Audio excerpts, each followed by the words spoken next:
Hey guys, yeah, this is a great little camp spot here. So quiet. It's pretty early in the morning. I got an early start out of Grand Junction. Came through a little town called Gateway, headed into Moab. Obviously, the fastest way from San Diego to Moab is through Arizona, New Mexico, Texas, Oklahoma, Kansas, Colorado, and then to Moab. I mean, everybody knows that. But yeah, look at this. This is pretty great. All right, well, on to Moab.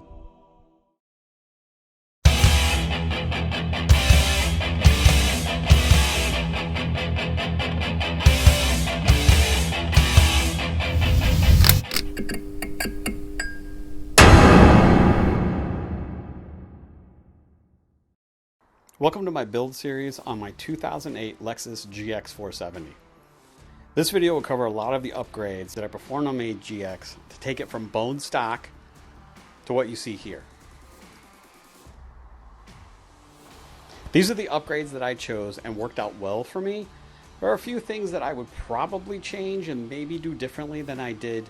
Overall, I like the ground clearance that I have in my GX. The tire size isn't ideal. What I ended up with on this build is approximately 0.6 inches over stock, so they're 31.6 inches. So the 33-inch tires would essentially be 285/70 R17s, and I got 265/70 R17s. The build of what I have with the ground clearance and the options that I decided to go with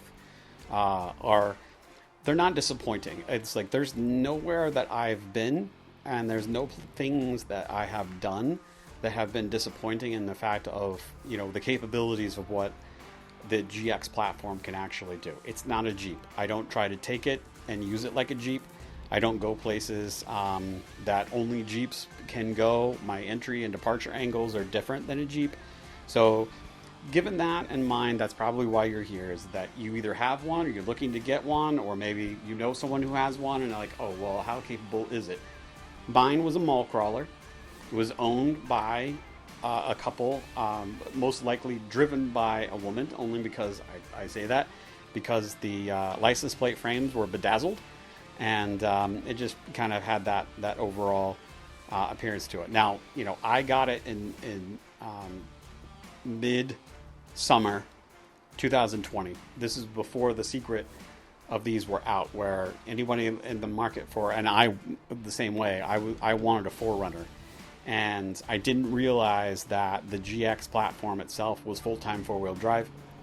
So that's essentially why, you know, I went in that direction. So, I mean, the first thing that I did when I got my GX was the suspension.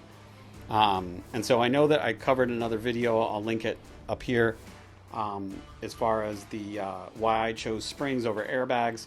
Hopefully, if you're on the fence with it, just go with springs. That's essentially. But if you want to see, you know, what happened to me, check out that video, and then hit me up in the comments if you have any questions on specifically like why I decided to go with what I went with. So keep in mind the things that I'll cover, and I'll leave the links in the description down below, as well as far as the items that I chose and why I chose them.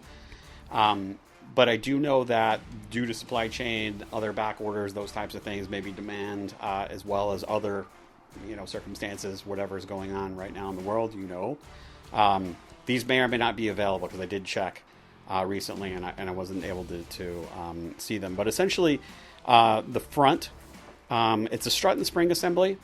So it's the Bilstein, the 6112 from Bilstein in the front.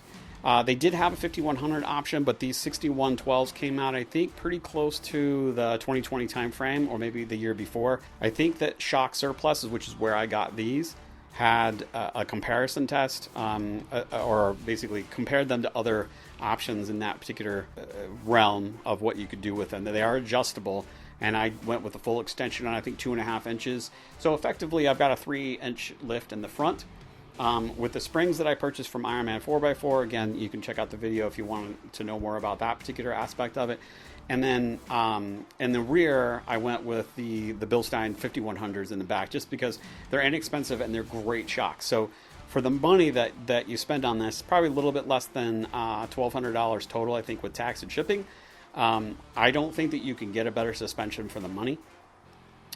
So that's essentially what I went with. So those are the primary things that I did right up front, only because Lexus stock comes with the ride dampening shocks, and I don't know if new you could tell the difference between comfort and sport mode. I switched it between all of them when I got it. There's no difference whatsoever, but obviously it was 12 years old when I picked it up, so it's like, who knows if they're even still functioning at that time. The airbags, they did work. Obviously I had some issues with them, so you can raise and lower the rear end, but again, it's just kind of more of a nice to have, maybe, or maybe there's some functionality with it that I just don't know about it. I saw a couple of videos on YouTube for people who tow. I don't tow trailers on it, and the springs that I have, I don't think they dampen or lessen the ride in any way. It's still a Lexus. It still rides really nice. It's got a great turning radius. There's a lot of advantages over the GX platform that I wish that I would have known a long time ago, and I might have skipped. I had an RX 350 before this. It was an '07, and so essentially I traded up to the GX platform just because of capability and what I could do with it. All of the front end components, pretty much, or whatever, other than the tie rods and axles, are brand new. I went with Moog lower control arms. I went with a Dobinson upper control arm. Dobinson doesn't make a lower control arm, and I know that Dobinson suspension, you can get all of those things as well, which I kind of looked into. I decided I wanted to go with the Bilsteins instead. But again, I don't think that there's anything necessarily bad or wrong with the Dobinsons. If you want one-stop shop, if they have them in stock, they're available. They're in the price point that you want. All of the prices that I looked at right now, they're not that much more. So it's probably 8 to 10% higher than what I paid in the 2020 timeframe. I would do it all at the same time. If you're going to do the upper, do the lower at the same time, especially if there's not the serviceable ball joints on the stock. So when those ball joints go out, you really don't have a choice but to replace the entire control arm anyway. On the Moogs, those are serviceable. I didn't find the exact links to both the left and right sides. I know that they're different part numbers. I'll leave them in the description below if you're interested in looking at them. I don't think that there's necessarily a bad way to go. I just wanted to go with these because I don't have the KDSS suspension. And so I know that I wanted at least, serviceable to prolong the life as much as I possibly could with the ball joints that come with it. And those look like they did the trick. I didn't overbuild any of this. I think, on the thumbnail, I said that this is not a rock crawler. I don't think that anybody would disagree with me. Does that mean that you can't take yours rock crawling?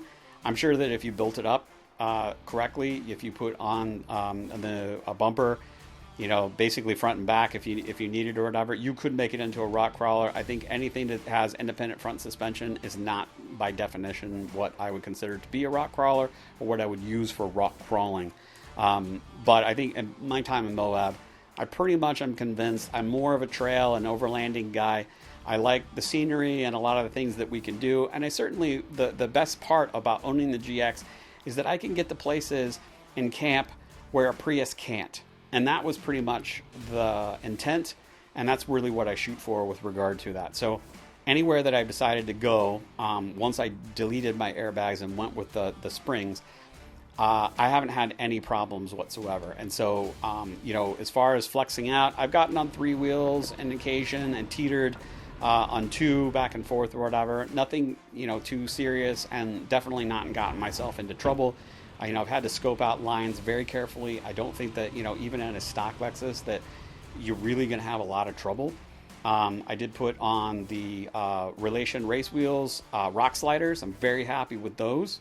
If anything else, I've never had to really use them as far as hitting rocks, but I'm not worried about it. So that pretty much takes that piece out of it. There is a peace of mind in knowing that you have those things bolted on, that you just don't worry about that aspect of it. So those are really nice. So again, those are kind of the very first things that I did when I first got my rig. And so anyway, If you have any questions about those pieces of it, you know, what I ran into, what I would change, what I would do differently, just let me know, other than what I've actually posted in the video. Otherwise, I'll continue to put out more content as far as, like, you know, what I chose and why I chose it. I think I've got the VO switch accessory panel that I went with that I'm pretty happy with. And some of the lights that I've chosen to go with or whatever, it's like I'm not disappointed with pretty much any of those. And they have been fairly inexpensive in some respects. So if you're interested in seeing that, just give me a like, you know, hit me up in the comment section. I'll continue to try to put together videos. I know that I've broken the cardinal sin of YouTube by not regularly updating. I have a full-time job, and I did have a pretty long trip across the country recently or whatever, that I actually went to all of those places that I said. If you like this video, give me a thumbs up or whatever. You know, if you aren't subscribed, consider subscribing. You know, hit the bell for notifications. And again, thanks for watching.